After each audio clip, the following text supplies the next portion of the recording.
just like people who have had surgery, our Furever friends, they can also recover and return to function more quickly with rehabilitation. Here from the University of Illinois Vet Teaching Hospital is board-certified veterinary orthopedic surgeon, Dr. Tisha Harper, as well as her very comfortable, relaxed dog, Relly. I mean, is there any other better way to feel on a Friday, right? Right. Yeah. So tell me a little bit about Relly here, because Relly has benefited from some rehabilitation there at the U of I.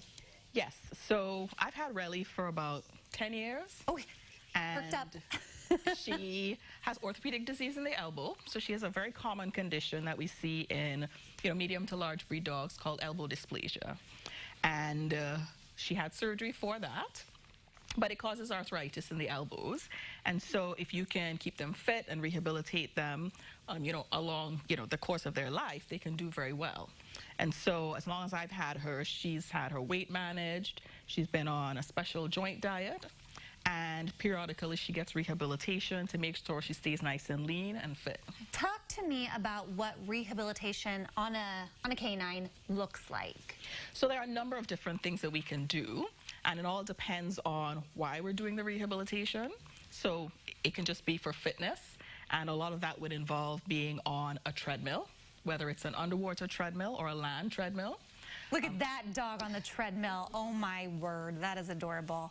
And then there's some dogs that get massage therapy to help with range of motion of the joints. There's some dogs that need laser therapy, electrical stimulation to help build up their muscle mass, to help with pain control. So there are a number of different modalities that we can use. I think what's most interesting is seeing a dog on an underwater treadmill. Yes. That is so cool, because you wouldn't necessarily think of doing that for an animal, but that's a great option. There we are seeing it right there. Did Relly do that?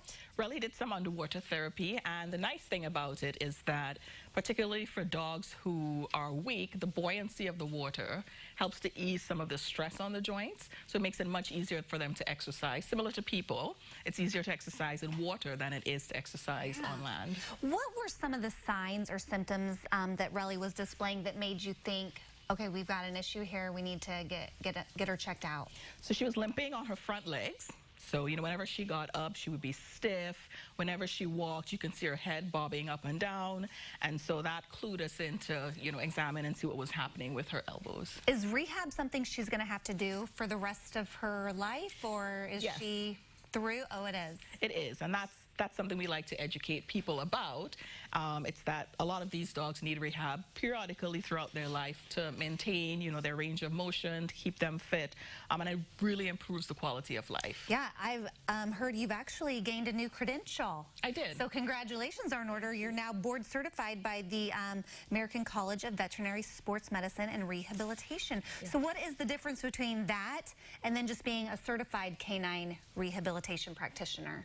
How do those differ? So a certified canine practitioner primarily focuses on the different types of modalities, meaning laser, ultrasound, massage, and more of the physical aspects of rehabilitation. A board-certified specialist does that as well, but they also focus on the art and science. So, we connect with specialists around the world. We'll do research. There are a lot of therapies out there that we want to know what is the scientific basis behind, the benefits of that therapy. And so we focus on that as well. And I know I say this every time the U of I comes and hangs out with us, but we are so lucky to have this resource here in Central Illinois for all of our Furever family lovers. Yes. So we appreciate you coming in, sharing Relly with us, and maybe, oh, there she goes. She wants to go say hi. If you need any more information about the rehabilitation services, because it's not just for canines, they also do equine therapy as well. So many great options there at the U of I Vet Teaching Hospital, and we'll connect you at CALiving.tv. Oh, now you're going to come see me for kisses. Yes.